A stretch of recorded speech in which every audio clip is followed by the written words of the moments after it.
Hi everyone! In this video, we show you how to set up a security bot in Discord. First of all, open up the securitybot.gg in the web browser. Once you get into its site, click to add security.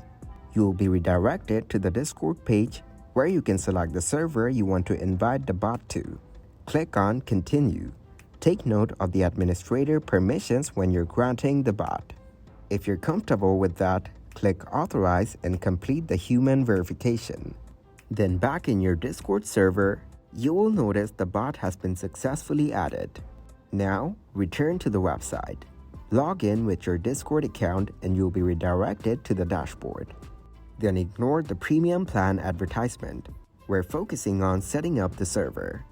In the dashboard, you will see a list of servers, including the one you invited the bot to.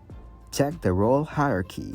If security isn't at the top, go to your Discord server settings and click on Roles and drag the security role to the desired position, preferably at the top or just below moderator, and then save the changes.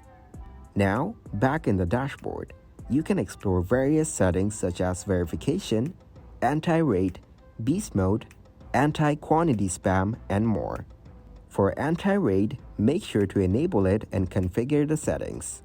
After completing these steps, go back to Discord and check your DMs for instructions on using the bot. You can also view your server's current status here. Thanks everybody for watching. Make sure to like this video and subscribe to the channel for more tutorials. Goodbye.